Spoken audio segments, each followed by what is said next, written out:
Welcome back, children. Right now we're going to do the Unit 3 AP test review. So this is the unit that's about aggregate supply, aggregate demand model, and fiscal policy.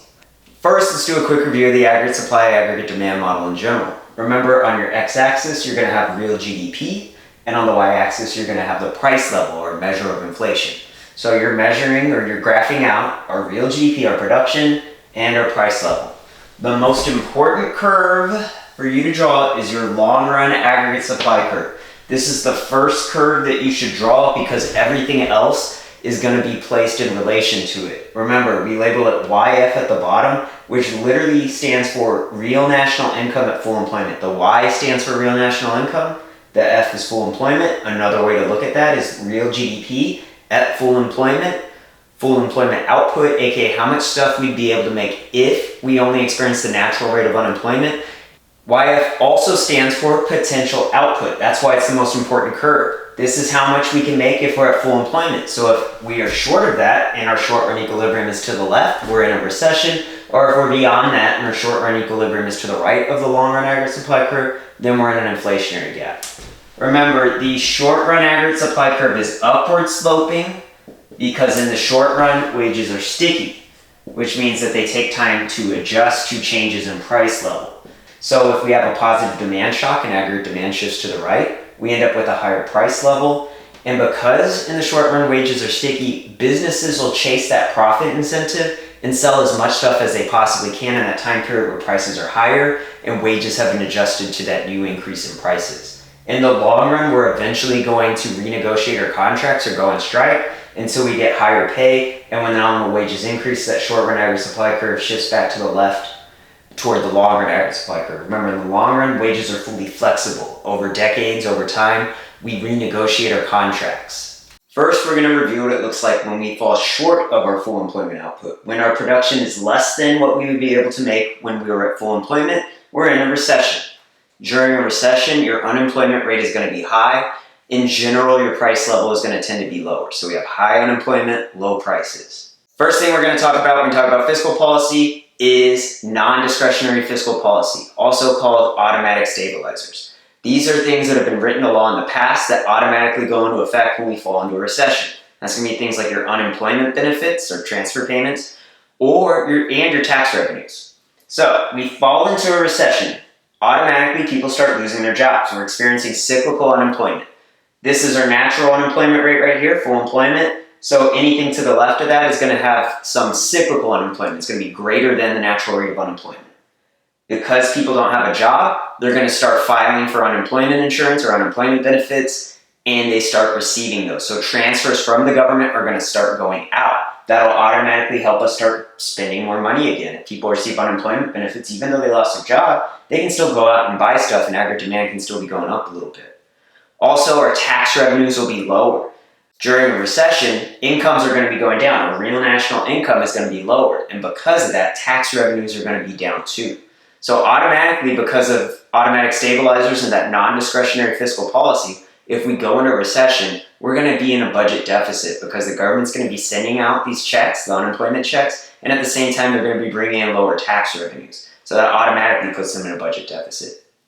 Now, there's also discretionary fiscal policy. This is when Congress actually has to enact new legislation in order to try to get aggregate demand to go back up. So we're in a recession. Our big problem is unemployment.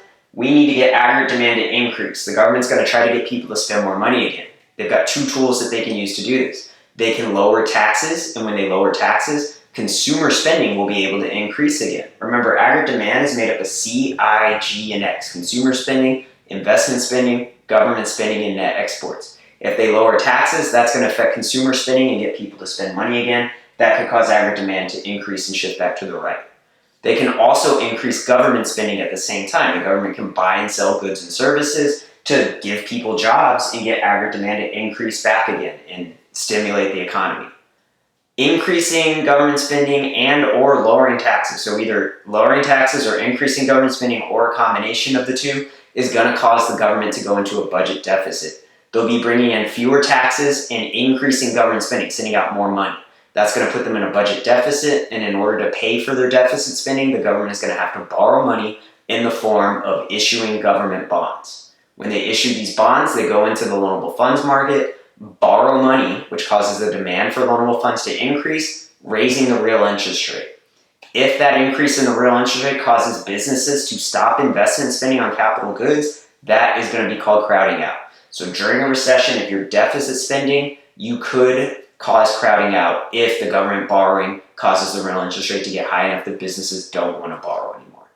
In an inflationary gap, that's going to occur when our current output is greater than our potential output, or we're making more stuff than we would be able to produce if we were only experiencing the natural rate of unemployment, or full employment. So if this is our natural rate of unemployment, let's call it 5%, then this would be like a 4% unemployment rate.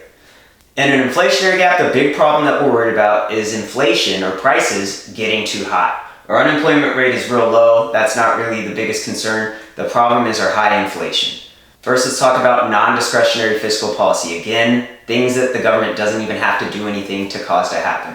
Automatic stabilizers. First off, in an inflationary gap, your unemployment rate is going to be really low. We're making a lot of stuff, so there's a lot of people getting hired, things are getting bought. So your unemployment rate is really low, and so unemployment benefits are going to decrease. And so the government is not going to be having to send out very many unemployment checks. At the same time, real national income is increasing. So income taxes or tax revenues are going to be increasing too. So the government's going to be bringing in an increased amount of taxes and sending out fewer unemployment checks. That is going to cause the government's budget, to be in a surplus. They're going to be bringing in more money than they're sending out.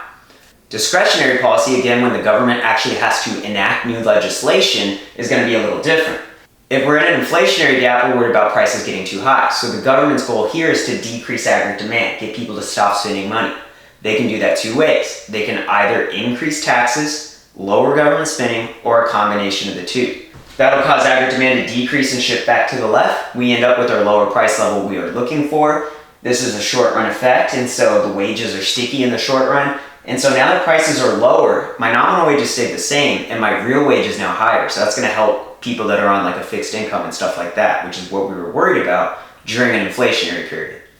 That's also going to cause the government budget to go into surplus. The taxes are greater than government spending, so the government has extra money. They don't need to borrow anymore. This could allow the government to be able to pay off their debts and lower the government debt. When we're in a recession and we're deficit spending, government debt is going to increase. When we're in an inflationary gap and we are cutting government spending and increasing taxes, we'll go into a budget surplus. That could lead to a lower real interest rate, which could help cause businesses to want to take out more loans to increase their investment spending on capital goods. Finally, I'm going to talk about the tax and spending multipliers real quick.